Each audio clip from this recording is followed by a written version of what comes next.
Good afternoon, and welcome to the webinar, Concerning or Not, Understanding and Managing Childhood Sexual Behaviors.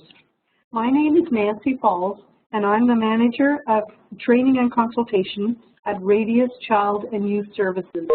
And I'm joined today for this webinar by Mike Davis, who's a clinical therapist. I've been working in children's mental health and with children, youth, and adults who've experienced trauma for over 25 years. And as a clinical consultant, I've worked at a number of agencies conducting comprehensive assessments and treatment for children and youth who've experienced trauma, as well as youth engaging in sexually harming behavior. And I'm going to ask Mike if you could say a few words about yourself.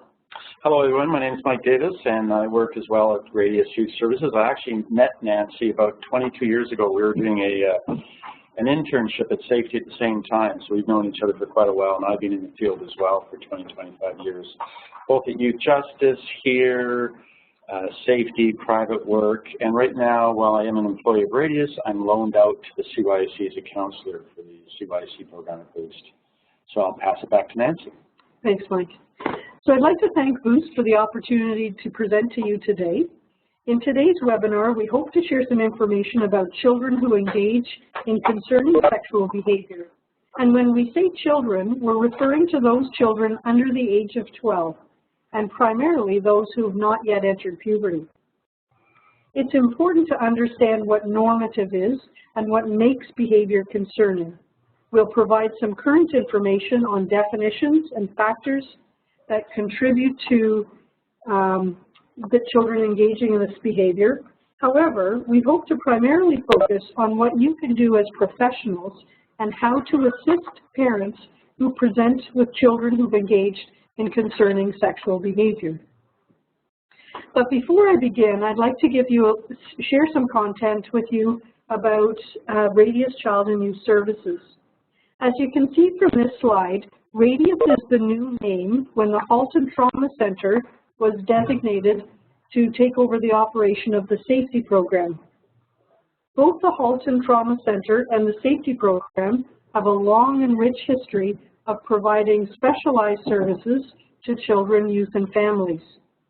At the Halton Trauma Center, the mandate was expanded to provide specialized services to those who are experiencing interpersonal violence. The staffing model used there is clinical consultants who specialize in providing comprehensive assessment and treatment. Safety, founded in 1983, was a direct funded program through the Thistletown Regional Center operated by the Ministry of Children and Youth Services.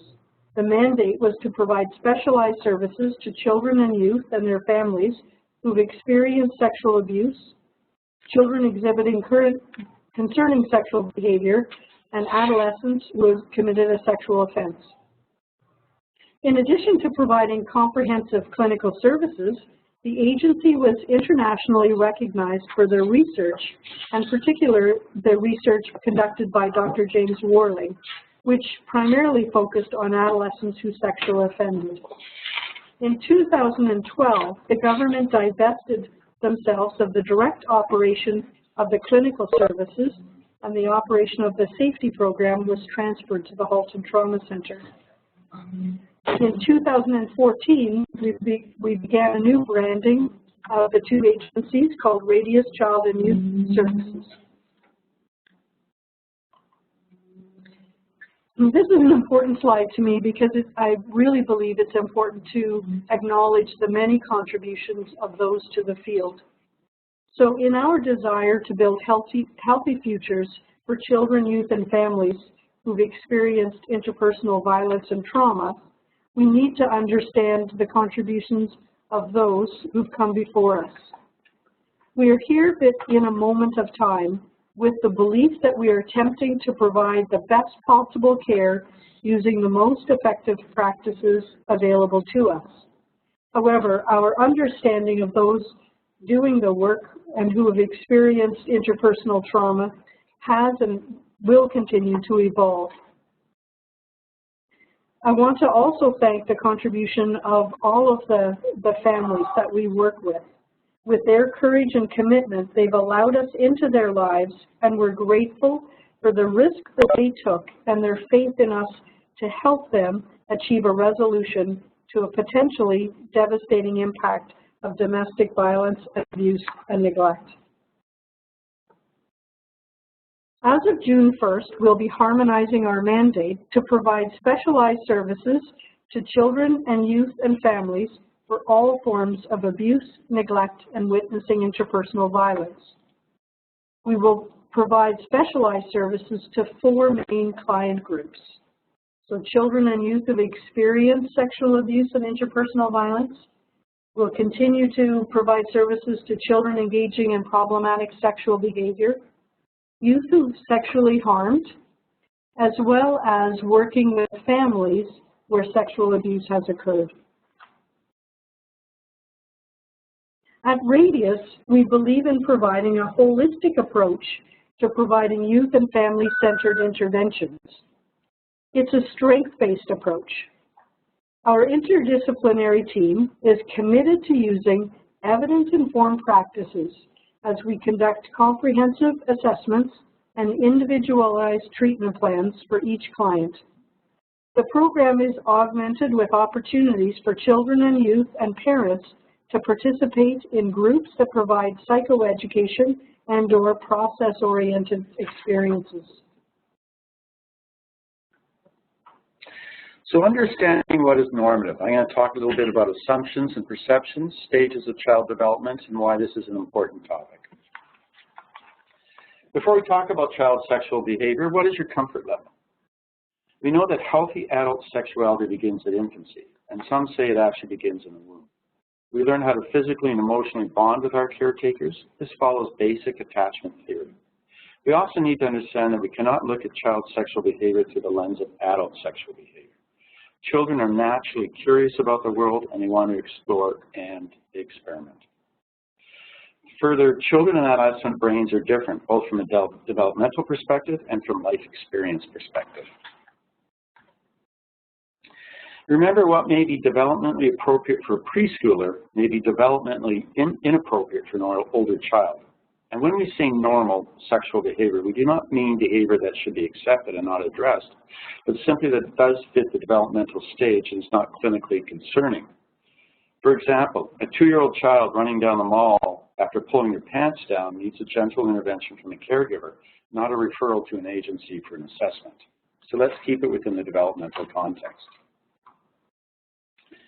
Much of the research in child sexual behavior is based on retrospective memories of adults or observations from parents and caregivers. The problem with this research is the adults have an adult view and interpretation of sexual behavior, which can be very different from a child's. Touching your friend's penis at age 2 may be something totally different than touching at age 25. In regards to consistent results of this research, we need to be careful. While children who have experienced sexual abuse may display more concerning sexual behaviors, not all children who display concerning sexual behaviors have been sexually abused. So it's important we don't always equate the two. So keeping in mind that surveys show that behavior that involved oral, vaginal, or anal penetration were judged by the majority of adults as being abnormal sexual behavior in children under the age of 13. We expect that. That makes sense. However, in regard to professionals working in the field of sexual abuse field rated certain sexual behaviors as more abnormal than professionals working in the human sexuality field. And further, there is also gender differences, with females viewing many of the sexual behaviors more abnormal than males. And finally, our normative data may not always be culturally relevant. Norms for sexual behavior can vary based on religion, cultural, and even generational differences. For example, nudity may have a different meaning or may be appropriate or inappropriate depending on the culture in which it occurs in. So it's just really important to keep these things in mind. Studies of the number of children below the age of 13 with concerning sexual behaviors have varied widely from 40 to 85%. But what we do know is there's been a steady increase in the number of children referred to child welfare for concerning sexual behaviors. Why this is clear, we're not sure. Are children engaging in more concerning sexual behaviors because of influences like the internet and pornography? Or are parents, schools, and other caregivers more aware and reporting behaviors that they did not report in the past?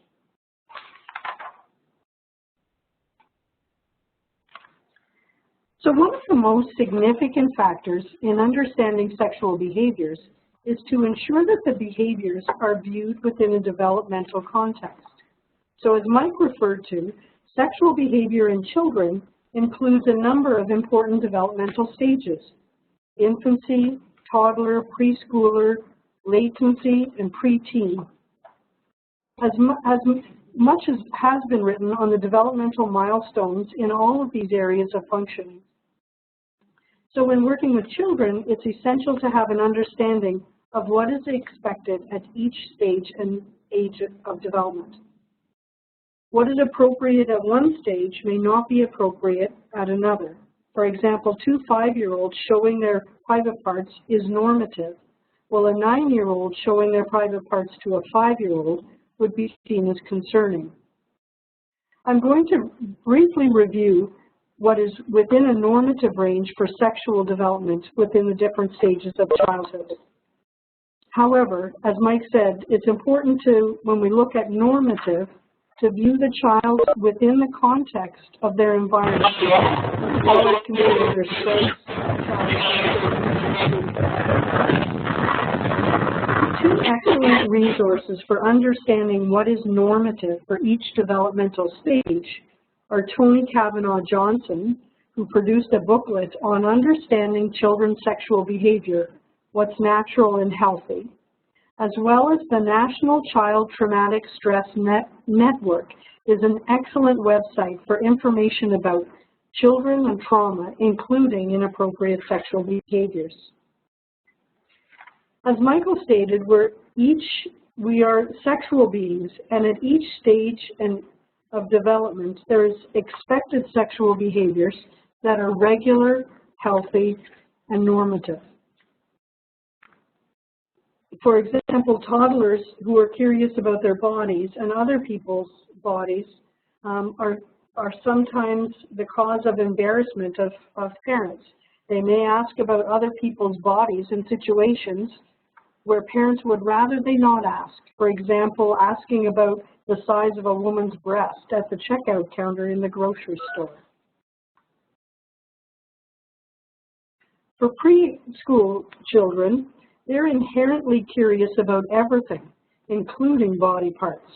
They engage in purposefully touching of their private parts and occasionally in the presence of others.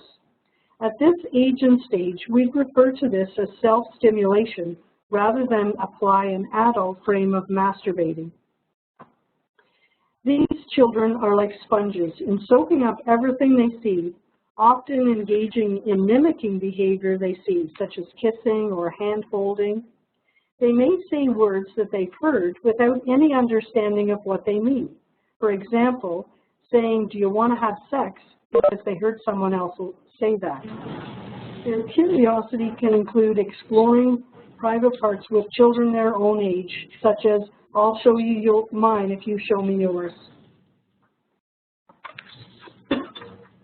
Latency are children aged 7 to 9. This stage has many different developmental milestones. Social skill development and moral reasoning are important tasks at this stage. They will often want to be the best at everything, are easily upset with friendship struggles, and the knowing of right and wrong and wanting to please adults are key features at this stage. In terms of sexual development, the curiosity shifts to playing games such as boyfriend, girlfriend, or family. Some tend to find great humor in jokes related to bodily functions like farting, while others may mimic provocative dance moves they've seen on TV.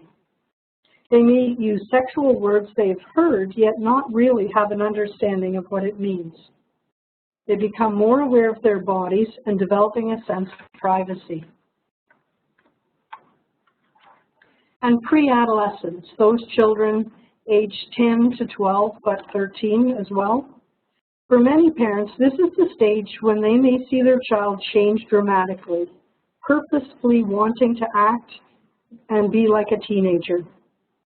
While premature exposure to sexually explicit material is not appropriate at any stage of childhood, children in this stage may begin to actively seek out on the sexual information on the internet, television, and other forms of social media. Teaching sexual health at this stage is very important. As with the age of puberty lowering, many girls and boys will begin to show signs of entering puberty and need information about this critical stage of development. They may become preoccupied with their appearance and want all the latest clothing, often dressing like a teenager, and have all of the electronic devices, such as a smartphone. And we'll get into this later in the presentation, but this is a critical period for parents to ensure their children are not seeking out sites on the internet and sending their peers inappropriate sexual photos. They may be beginning to show an interest in sexual and dating interactions, yet they may not have the capacity to understand everything involved with that. Oops. So what makes behavior concerning? We're going to talk a bit about definitions, what makes the sexual behavior concerning, and why do children engage in concerning sexual behaviors. So there's no one profile or typology that fits all children with concerning sexual behaviors. The behaviors can range in degree of severity and potential harm to others. Also, there's no one set of characteristics. The diversity ranges for race, gender, family factors, social economic factors, maltreatment history. There exists no one common factor. What we do know of children with concerning sexual behaviors is that there's more gender diversity than we see in adolescents or adults. So for example, with adults and adolescents, it's a much higher ratio of males engaging in sexual harming behavior. But with children, it's very much gender-wise even. What we do see, though, is a higher rate of behavioral and social problems in these children, and they often have more limited coping skills than other children their same age. So concerning sexual behavior versus sexual offending, right? We have three distinct groups. Developmentally, they're very different, and our clinical approach in assessing and treatment is very different. We have children, adolescents, and adults. But remember, but it's important to separate the child from the behavior. And also remember it's not a child who's sexually offended, but a child who engaged in concerning sexual behavior. And this is really important. I know I've heard other professionals, especially when you have, say, a 10-year-old engaging in behavior with a 3-year-old, and that's very concerning because of the age difference. Refer to the 10-year-old as having sexually offended or they're a sexual offender. They're not. They're a child who's engaged in concerning sexual behavior. So let's define it. Children with concerning sexual behaviors under 12 who have initiated behaviors involving sexual body parts, genitals, anus, buttocks, breasts, are developmentally inappropriate or potentially harmful to themselves or others. I might also add to that children who engage in verbal behaviors of a sexual nature. For example, children constantly talking to other children about adult sexual behavior or bullying other children in a sexual manner. But let's keep in mind, although the term sexually is used, the intentions and motivations for these behaviors may or may not be related to sexual gratification or sexual stimulation. The behavior may be more related to curiosity, anxiety, imitation, attention-seeking, self-calming, or other reasons. It's important not to always view this as the adult concept of sexuality. So when are sexual behaviors concerning? They're concerning when the behavior becomes obsessively preoccupied with, say, sexual images, language, or behavior, or when the child reenacts adult sexual behaviors, for example, simulating intercourse, either vaginal, anal kissing, oral kissing, genital kissing, or when the behavior involves threats, force, or violence, or when the behavior may result in injuries to themselves or others, or when there's a significant difference in size, age, cognitive functioning, or social status. So earlier I used the example of a 10-year-old engaging with a 3-year-old. That would be very concerning because there's a 7-year age difference, and developmentally they're at a very different stage. Or if you had a group of 10-year-olds and one of the children was developmentally delayed, that would be concerning because the other children would have an advantage. There's also social status. You could have a child in a classroom who has a lot of social status. They're the one everybody likes. They may have a lot of power over other children. You need to look at these details when looking at the behavior. And also when kids try to hide the behavior or they become very secretive of behavior. These are all signs of when it could be concerning. We like to look at the framework somewhat in the way of a traffic light, for example. So green is for normal, developmentally appropriate sexual behavior. All children benefit from information and learning relative to their age and stage. This would be, for example, children exploring their bodies with each other of similar age and size. Of course, usually not siblings, and this would be behavior in much younger children. The behavior is voluntary, it's spontaneous, it's not done with shame, fear, or anxiety. It's balanced with their curiosity of the rest of the world. If 2 3-year-olds are showing each other their penises, there's also a lot more to their friendship. They like to run around and play games and have fun. It isn't all about the sexual behavior. And they respond easily to adult caregiver redirection and intervention. Now, while you may still need to intervene in these behaviors, they don't require generally anything beyond that. It'd be no different than 2 4-year-olds who are pushing and shoving. You'd move them apart, you'd respond to it, let them know why the behavior isn't appropriate, and that, in most cases, would be the end of the behavior. Now, oranges for sexual behaviors outside of that norm that may require more observation or targeted support. So, for example, when a child becomes preoccupied with sexual themes, attempts to expose their genitals, say in an older child especially, they become more explicit in conversation, graffiti, they become preoccupied with masturbation, or there's mutual group masturbation. These are the things that need to be looked at more thoroughly, the age of the child, how long it's been going on for, and we'll talk a bit more about this as we move along. And then there's red lights. So these are harmful behaviors that probably definitely need a follow-up. They may need additional support. The children may need an assessment or counseling. So these would be more explicit conversations with others of significant age difference, so an 11-year-old talking to a 4-year-old, touching genital of others, degrading, humiliated behavior, forced exposure of others, sexually explicit proposals or threats, compulsive masturbation, repeated chronic peeping, exposing, pornographic interest, rubbing genitals against each other, simulated intercourse or with dolls or with animals or younger children, adult sexual behavior. So these are the kind of things that definitely would be much more concerning and would require an intervention. So using that as some of an example, let's look at a continuum here. We have concerning to the left and age appropriate to the right. Now, of course, every situation depends. There could be much more to it, but we'll just take these basic examples. So a parent walks into their 11-year-old daughter's bedroom and finds her masturbating. Where would that fall on the continuum? I'd say it's age appropriate. In fact, I'd actually be suggesting the parents need to go for counseling because they should be knocking on their daughter's door before they go into her bedroom. This is age appropriate behavior. She's doing it in the privacy of her own room, and a child at 11 should expect that privacy, that someone should be knocking on the door before going in. 2 5-year-old children engaging in oral sex. That would be in the concerning end. Oral sex is an adult sexual behavior, and 2 5-year-olds engaging in it is much more concerning, and I would suggest that that probably needs much more investigation, assessment, or some sort of intervention. The next example, Mike is an 11-year-old, resides in a residential treatment center. He seems very curious about sex and sexuality, and he's made subtle attempts in the pretense of giving and getting hugs to touch female staff members' breasts. That would fall in the middle. So much depends. Does Mike have some cognitive or developmental challenges, and this is something he's dealing with on a daily basis, and the staff have a behavioral plan which they're working on daily? Or is this quite a high-functioning kid who's doing this on purpose for other reasons? So this is a case where it depends. It could be appropriate based on his needs or his age and developmental level, or it could be very, very concerning. The next example is an 8-year-old child self-stimulates over clothes. Again, that depends. Is he or she doing it in private?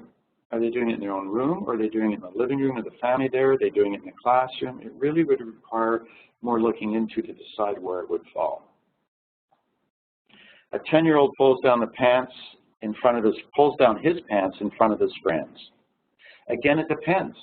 Generally, that's an inappropriate behavior for a 10-year-old. They should know better to do that. But were they egged on by their friends? Were they all laughing? Sometimes 10-year-olds do really bizarre stuff. Does one simple intervention end this behavior for him? Then it may not be concerning. If he's doing this every day, his friends don't want him doing this, it may be very concerning. A 7-year-old girl does not like to wear underwear. Probably that's fine. There may be some tactile reason why she doesn't like wearing underwear. You know, is she still wearing a dress and, you know, is she exposing herself? That would be more concerning. But if she simply just does not like underwear and can explain to her caregivers that I don't like how it feels or it makes me really itchy, then it may not be that unusual. An 8-year-old gives another 8-year-old explicit letters. Probably more on the concerning side. An 8-year-old should know better than this. You'd want to look at it more thoroughly. It would definitely need an intervention, and it would probably side more on the concerning side because of the 8-year-old's age and their ability to understand what they're exactly doing. A 4-year-old pulls their pants down and shows their penis. 4-year-olds do this. It's age-appropriate behavior at that age. You still want to intervene.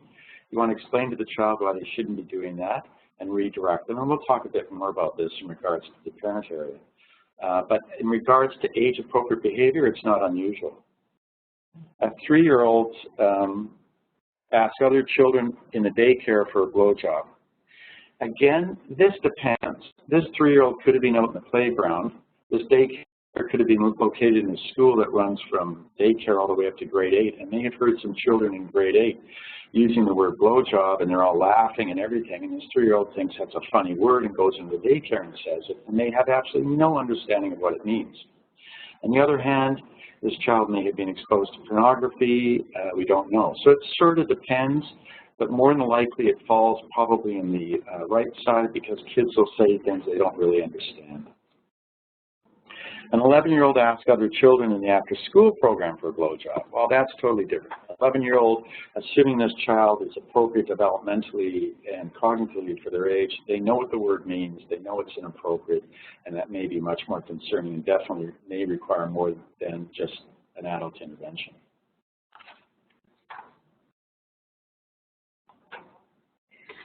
So why do children engage in concerning sexual behaviors? It's complicated, and it depends.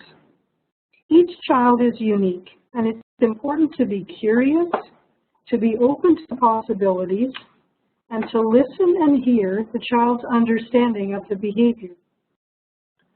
A common response is to rush to the thought that the child must have been sexually victimized.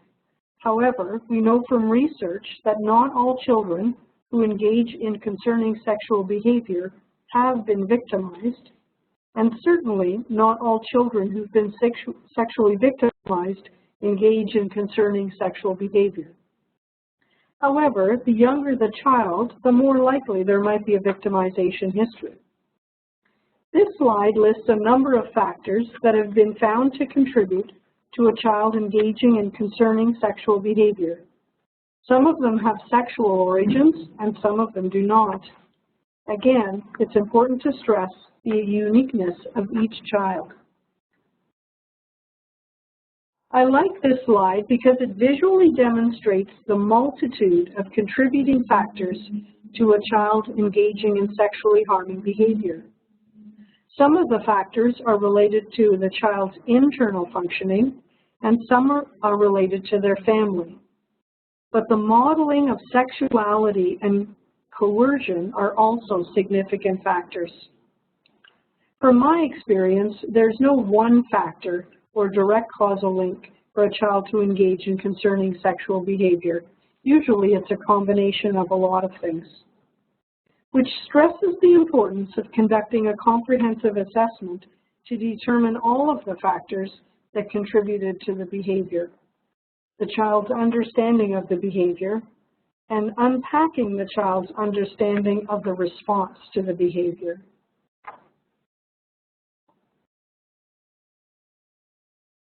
One of the most influential factors to children engaging in concerning sexual behavior is their premature exposure to sexually explicit materials on the internet. Children are curious, and if a device has access to the internet, then there's the possibility of a child accessing inappropriate sexual information. That does not necessarily mean pornography. It could, but it also includes information they see on social media sites and on Facebook. Cordelia Anderson is a pioneer in shaping our understanding of the connection between the cultural context and its impact on children. There are many examples in all forms of media that depict children as adult sexual beings. So just think of a moment of the advertising you've seen selling children's clothing, or television shows such as Toddlers and Tiaras. The sexualization of children is a significant problem and may be a contributing factor to children engaging in concerning sexual behaviors. Children are very influenced by their home environment. It is important when exploring the home environment not to have a judgmental lens. One's family values may not be the same as our own, yet it may or may not have had an influence on the child's concerning sexual behavior. For example, family nudity does not cause concerning sexual behavior. Often a child may be accessing pornography in the home without parents' awareness. So the lack of supervision, structure, and consistency, especially in the redirection of concerning sexual behavior, can be an important factor in the maintenance of the behavior, just as much as an overly strict environment and secrecy can have an influence on the development and maintenance of concerning sexual behavior. As modeling is an important influential factor, it has been hearing or witnessing parents engaged in sexual activity or adults engaged in sexual activity in the community can also be an influential factor. Disclosures. So what happens when adults find out about the concerning sexual behavior? One of the most impactful things on a child is the parent's reaction. This is often either dismissive or over-the-top concerned. Parents naturally want to fix it. They rush to blaming others or shaming their child. And sometimes professionals have to be careful not to give the message that they blame the parents for the child's concerning behavior. But as a helpful tool, parents can correct their disclosure by saying things like, "I love you and you're special. Your behavior was inappropriate and unacceptable. I'm glad we found out so that we can get you some help, and we're going to get through this together." So as previously stated, not all children who engage in concerning sexual behavior have a victimization history. However, we're never surprised when we hear a disclosure. It's important to, whenever there is a disclosure, to ensure that these have been reported and investigated. But for parents, 5 things that they can do to tell when their child has expressed a disclosure is to say, "I believe you, it's not your fault, I'm glad you told, I'm sorry that that happened to you, and that we'll get through this together."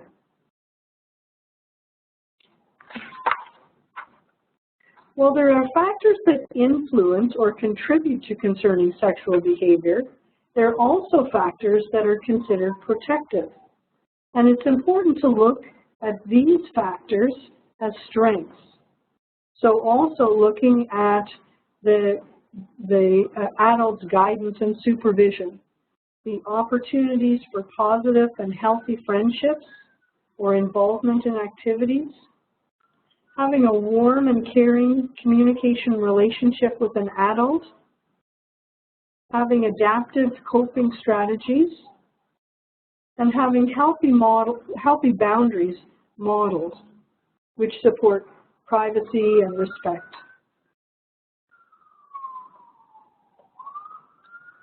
So in summary, sexual play and exploration is normal when they're similar age and developmental stage.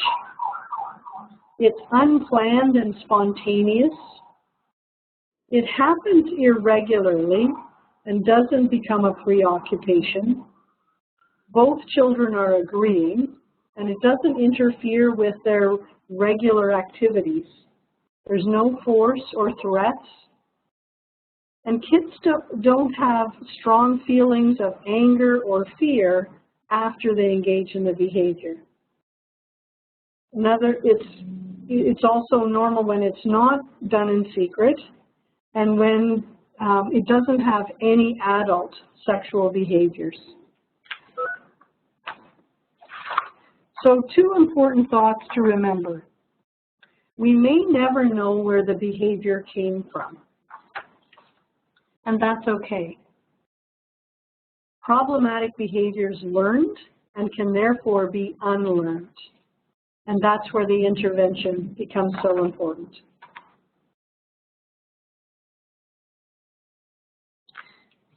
And I want to talk about helpful strategies to effectively manage the sexualized behavior in children under 12. So we're going to look at, as professionals, responding to concerning sexual behaviors, and then how they can support parents and caregivers. And we're going to spend some time on safety planning and supervision. Responding to concerning sexual behaviors. So as a professional, you will be impacted by the information that you hear. So when you hear that an 11-year-old has anally penetrated a 4-year-old, you're going to have a reaction. And that's normal. What's important is your response to that reaction in the moment with the child or with the parent. It's important to be aware of all of your thoughts and feelings of the concerning sexual behavior, and to be aware of your limits. For example, if you have a 5-year-old and there's been a 5-year-old engaging in concerning sexual behavior that is adult in nature, that may be something that you're not able to investigate with a clear and not have an input and not have a reaction to. So it's important to take care of yourself while you're doing this work and really becoming more self-aware as how the work impacts how you feel about the impact of the work. So as a professional responding to concerning sexual behavior, to realize the impact that there has been a child who's been harmed and a child who has engaged in harming behavior, right? So as Mike said, we don't call children under 12 offenders. To recognize the characteristics of concerning sexual behavior, what makes it concerning at each developmental stage, to respond in accordance with the serious that's required. So for example, oftentimes parents will have an over-the-top reaction to something that may be normative. So you can, in your intervention as professionals, you can really change the nature of that response. And finally, to understand when to refer and where to refer to people who can provide this specialized assessment and treatment.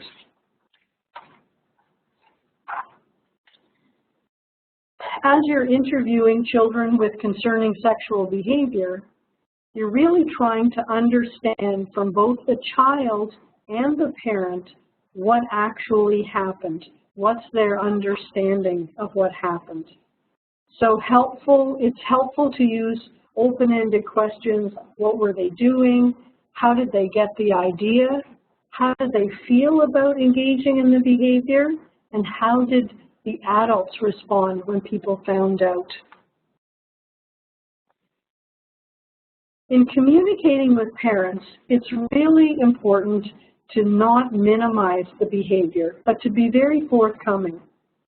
to describe why the behavior is concerning and really challenge their use of adult labels.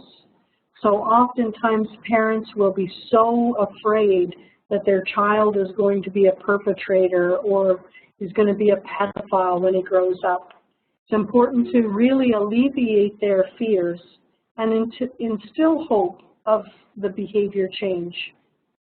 Really try not to play the blame-shame game, as this is something that the parents will automatically or naturally kind of fall into. And explain that help is available and how to refer. So supporting parents and understanding their experience. Parents need to deal with their own thoughts and feelings, and Nancy mentioned this earlier, if they're going to be able to support their child. That said, they may experience a range of feelings from guilt, shame, fear, anger, embarrassment, numb, hurt. They may also be triggered if they have their own sexual trauma history. Parents may also express different opinions and thoughts about sexual behavior. There must be some mistake. My child would never do something like that.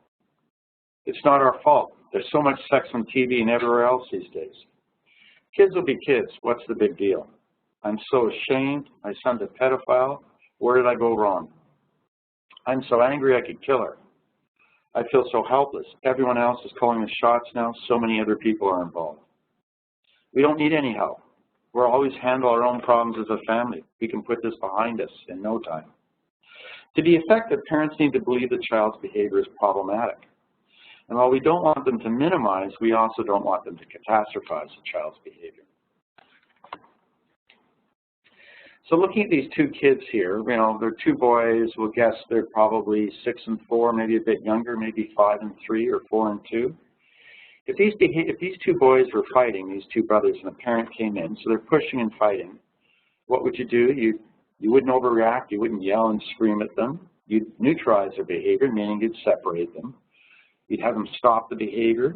You define the behavior for them and specifically say very clearly why you don't want them to engage in this behavior.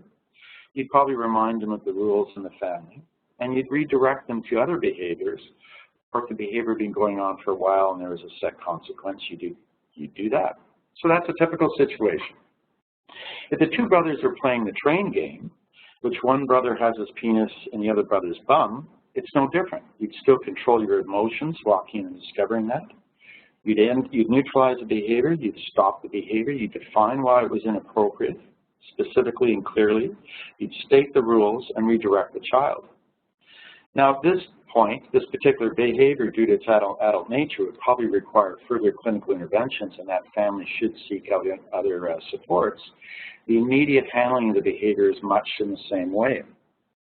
So we like to teach parents a 6-step model of intervention. Again, thinking of those two situations I previously discussed, that you want to manage your reaction, you want to remain calm, watch your tone of voice, neutralize the behavior, try not to embarrass or shame the child.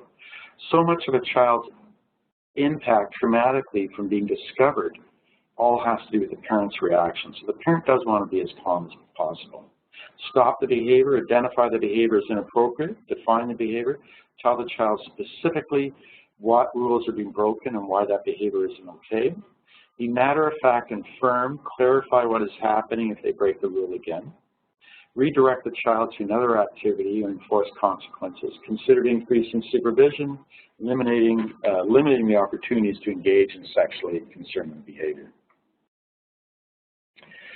Also, this is an example of a community-based protocol for dealing with concerning sexual behaviors. So remember, this is for concerning sexual behaviors. So you wouldn't necessarily use this protocol with children engaging in age-appropriate behaviors where a caregiver intervention is sufficient. So the sexual behavior becomes identified. They need to be investigated if this is concerning sexual behavior. So I'll use the example of, say, the two brothers playing the train game. That's concerning. It does need to be child welfare investigated, because before it can be referred to an agency for assessment, we need the behavior verified and validated. We, as the agency providing an assessment or treatment, do not do the investigation. So that needs to be clarified. Any resorts or any supports that need to be put in community-wise are being done. The child's referred for the assessment. The parents are involved, or caregivers or foster parents are involved in that comprehensive assessment. We're assessing much more than the behavior. We're assessing everything else in the child's life, because as we talked about earlier, children who engage in concerning sexualized behavior in general have coping skills less so than children the same age, and often have other behavioral and social problems. So we need to look at them holistically. And then the sexually behaviors receive specific interventions. So safety planning. It's essential, safety planning, essential criteria to begin with. We want to prevent opportunities for the behavior happening again, for the children to re-engage in it. So it usually means supervising more. Maybe initially it's eyes on, ears on, sight and sound at times, and playing with other children. Limiting the access to sexualized media. You want to create an environment that's nonviolent, structured, stable. Ensure that they understand safe touching rules. It's not that touching can't happen anymore. And all adults caring for children are aware of supervision requirements. The other important thing to remember about safety planning, and I really like to stress this, especially to schools, it's not forever. The idea is to have the safety planning intervention in there. The child's behavior will change with these interventions. So for example, if a particular child is engaging in really concerning sexual behaviors at school, and the school feels they need to have almost a one-on-one, that will eventually work on removing that so the child can return to a normal school experience. We don't want them to be permanently in this safety planning mode. So the home environment is a new norm here, right? There's no access to explicitly sexual materials. Personal self-care should be in a private, and adults should remain in charge of all the children. Children need to be protected from the sexually explicit media, and I'm going to talk a bit more about that. Parents and other adults should demonstrate modesty in the child's presence. The family needs to establish clear and understood boundaries and privacy that are practiced by all family members. If the 8- and 10-year-old brother have a difficulty, the 17-year-old brother can't be running from the bathroom naked and saying, hey, it ain't my problem, I didn't engage in any behaviors. All the rules apply to everybody in the family. Remember, the older children and adults model for the younger children. There should be safe touching rules, perhaps asking for a hug and accepting a hug before giving a hug, examples like that. And most important, open communication and no secrets. That's really important. The children need to feel comfortable talking about this. It's important not to shame them, and there's no secrets. Parents are the teachers. We can have a child coming in for an assessment or counseling. They might see a therapist for 1 hour a week. All the real work is done at home with the caregivers, parents, or foster parents, right? We need to teach them about different kinds of touching. There's good touch, bad touch. Teach sexual behavior rules, which I'll discuss a bit more in another slide. We can role play and set up safety plans, talk about personal space and boundaries, and teach healthy sexuality. All children and adults are sexual, so we need to teach healthy sexuality that's appropriate for the age. And furthermore, we don't want children growing up with views of sexuality in general that will affect their normal sexual growth as teenagers. So safety planning. Some of the things to consider in creating a safety plan for a child. Sleepovers, camping, summer camp. We don't want to exclude children from doing these exercises or events or great things. These create great child memories. But we want to make sure rules are created. So if a child is really struggling with touching and wants to go to a camp where there'll be 5 or 6 kids sleeping in a cabin, you might want to ensure there's an adult sleeping in the cabin with them. We can talk a bit more about how you can share that information on another slide, but you do want to make sure that the supervision and monitoring just doesn't end at bedtime. Contact sports such as wrestling, you want to consider whether that's appropriate. Again, you don't want to take a child out of experiences like soccer and baseball or even wrestling. But what's happening in the change room? Do they need monitoring there? Do they not? Is the behavior only happening at home and not in the community? So you want to look at these things. Holiday times. Why do we mention holiday times? Holiday times is a classic time where family rules and structures tend to be more relaxed. You want to be careful with that because children that have really concerning sexual behaviors initially need more structure. Summer vacations. Again, there tends to be a lot more structure around summer vacations. Families may vacation together. There may be children that normally aren't living with other children vacationing together. We want to make sure there's structure and rules there. At school, recesses tend to be more poorly supervised. You want to think about that. Often younger children are sent to the washroom together. I do a lot of consulting with CAS workers in school about sexual behavior that has occurred in the school washroom. So you may be wanting to look at that. Cell phone usage, remember all cell phones now can access the internet. Poorly supervised internet, video games, television. You know, we want to create a safe, structured environment for the children. So safety planning. We always teach our kids, especially in counseling, 5 sexual behavior rules. I always recommend these go home with the families. They often put them up in the fridge and refer to them. But of course, with each rule, children are very practical, very concrete. So you need to explain everything about it. So I'll start off with the first rule. It's not okay to show your private parts to other people. This rule applies to everybody. But children can be very practical. When can you show your private parts to other people? So we'd say, you'd sit down with the child and say, this is a rule, but when could it be different? You're always doing this rule with the caregivers. Okay, well, maybe when your penis is hurting, it's okay to show it to your mom or your caregiver. It's okay to show it to a doctor or a nurse when your parents are there, because always remember another adult could tell a child that they're a doctor or nurse when they're not. So again, you're telling them what the rule is and when there's an exception for the rule. It's not okay to look at other people's private parts. Well, that's really important. But if your child goes to a public pool, the public change room, you don't want them feeling guilty because they saw this spot naked men walking by or women. So it's more about explaining when you might see other people's private parts and that sort of 1-second rule, meaning you don't stare. We have this experience as parents. We go to a public change room at a pool with our 4-year-old child. The first time they're in there, they may start staring at people, and we gently just tell them, honey, remember, we don't stare. So again, that's a private part rule. It's not okay to touch other people's private parts. Again, you'd explain it would be okay for a trusted parent to look at a private part if it's hurting or something, or a doctor may want to examine a private part with a parent there. So that's an example of when other people could touch private parts. It's okay to touch your own private parts as long as it's done in private and does not take up too much time. So they need to be doing it in the privacy of their own room or bedroom. This doesn't always mean that they're masturbating or self-stimulating. Kids are curious about their own private parts. They're curious about their arm as much as they're curious about their penises and vaginas. But again, you don't want them doing that in private, and you don't want them taking too much time. If little Johnny's up in his room examining his penis for 2 hours, that's problematic. And finally, the 5th rule is it's not okay to use sexual language or make other people uncomfortable with your sexual behavior.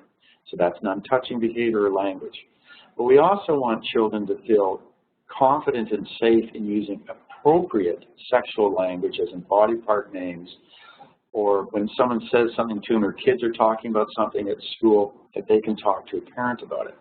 So I remember one of my daughters, I think it was my oldest daughter in grade 2, and she came home one day and told me, Dad, all the boys in the classroom are asking all the girls about blowjobs. What's blowjobs? So of course we did an intervention, got a hold of the teacher and moved on. But she felt safe coming home and talking about that, and we talked to her about it in an age-appropriate manner. So internet safety. You know, you could shut the internet off in your home and have absolutely no internet access in your home for any of your kids, and I guarantee your kids will be exposed to pornography before they're 12. They'll go to another friend's house and see it. Those parents at the other friend's house actually may be good monitors, but the kids kind of sneak off to one room and look at it. They could have their phone and be walking by a house that has no safety in the internet, or go to the library. You bring up Google and enter any sort of word that could be mistaken for sexual, and you're going to get sexual images.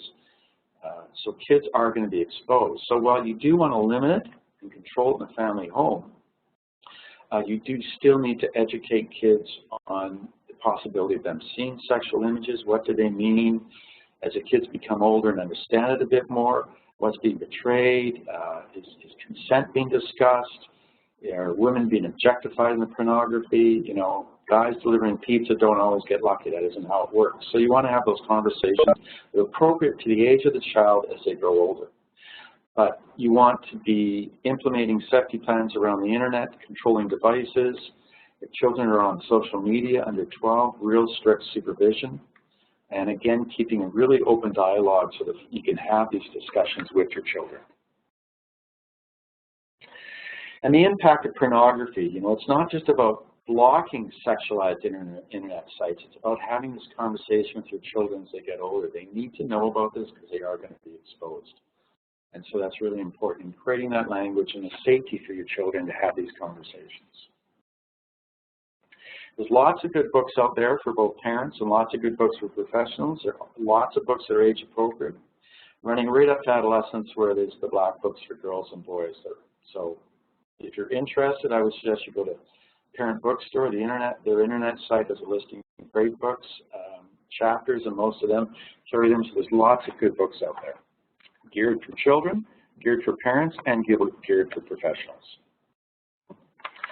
So who else needs to know? I frequently get this question from families. You know, if my son is engaged in sexual behaviors at home and CS is now involved because it was quite intrusive and it was with a cousin and they're now going to a program for counseling. Do I need to tell the principal? There's nothing being reported at school. Well, it depends. You certainly don't want your child labeled, and some schools handle this information really well, and some schools don't. I remember talking to a mother whose child had engaged, and I'd been working with a family who had engaged in some sexual behaviors, and she was totally, and her son totally ostracized at school. The poor little boy was only in grade 3. Other parents are referring to the child as a pervert. The mother was ostracized.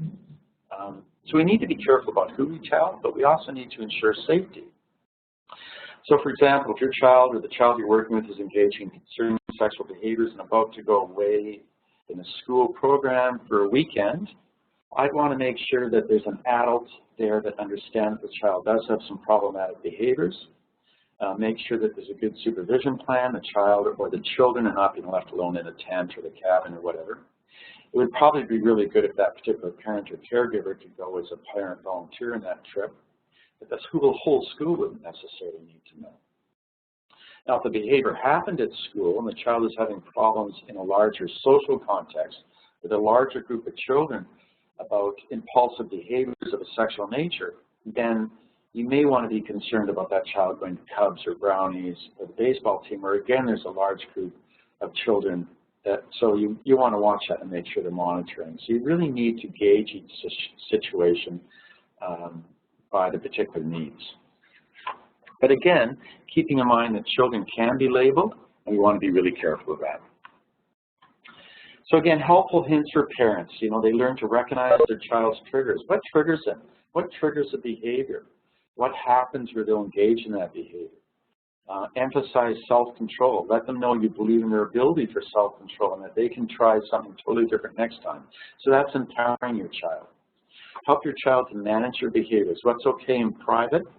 What's not okay in public? What is okay in public? Praise children and youth during times when they engage in positive behaviors. And also, we always suggest that the family has a cue word with the child. So if you're going with your child to a big birthday party or a big family event, and your 5-year-old has struggled with sexual behaviors, and she's at that party or event, and is beginning to feel uncomfortable, or he's beginning to feel uncomfortable, there's something she can come up to the parent or caregiver and give them a cue word, a word you guys know means that maybe that child needs to go outside and take some time. This way they don't feel embarrassed. They haven't come up to you and said, you know, Mom and Dad, I feel like doing X, Y, and Z. They just use the word giraffe or whatever it is. And you'll know that you'll need to take them away and they'll have some time to settle down, or they're feeling uncomfortable. So remember, concerning behaviors always need close eyes and supervision initially. But we're always working to move the sexual behaviors down to something that isn't as intrusive. Sorry, the safety plan is something that isn't as intrusive.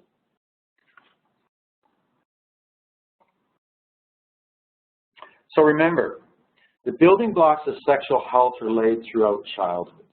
This is really important.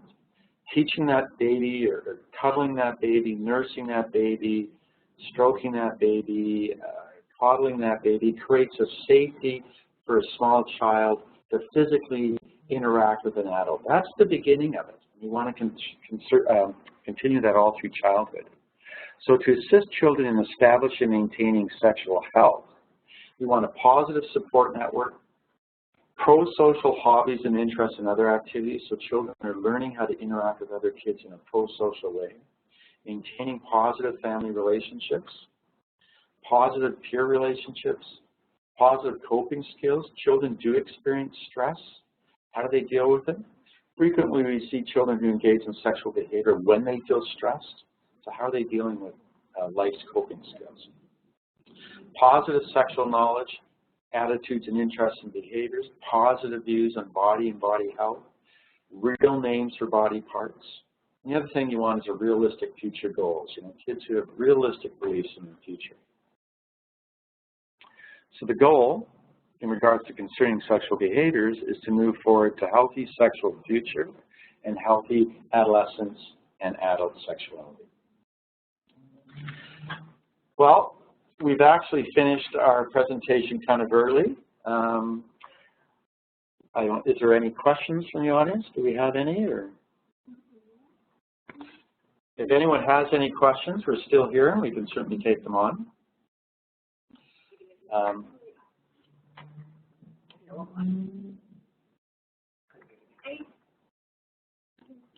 anyone hear me? Yep. Go ahead. Go ahead. Do you have a question? It feels like one of those radio shows when they lose contact or something. Well, if no one has any questions, you're welcome to contact us. Sydney's going to send out the information tomorrow, including our emails. Feel free. At Safety, we do, and myself and Nancy, we do consulting all the time. You don't necessarily have to refer. I get many phone calls from CS workers, schools, asking, you know, is this situation problematic? What should we do? And in most of the cases, the issue can be resolved simply as that. So feel free to call us and ask questions at any time. Hello? Hello, yes? Yeah, I have a quick question. I sent it through the chat, but I don't know if it went through. So I'm in child welfare, and I have a child who is displaying some sexualized behaviors, but there is no disclosure, and we don't have any thoughts that he's been victimized. But I understand from experience of making referrals that there has to be a verification before the child can obtain treatment. Is there any other options when the behavior is escalating and concerning? Well, there's no verification. How do we get this child? Yeah, I guess, you know, verification is one of those words. That's a really good question. There doesn't have to be a history of sexual abuse. So when we're really saying verification, we really mean that the sexual behaviors themselves have been properly documented, so we know what we're getting. Okay. Yeah. So sorry about that. It may have sounded like we wouldn't take the case unless there's a verification for sexual abuse, which is, as child welfare, that's how you're thinking. What we really mean is, have you gone out and made sure there is no other behaviors, no other concerns that require child welfare, and you've been able to document, yes, on these occasions, a child engaged in these behaviors, we know it happened, we had witnesses, child is whatever, so this is what we're working with. So that's what we meant about that. So thank you very much for allowing us to clarify that. Yeah, thank you. Okay, well, thank you very much, and Nancy and I'll say goodbye. Thank you very much for the opportunity. I have a question too. Can you hear me? Hello?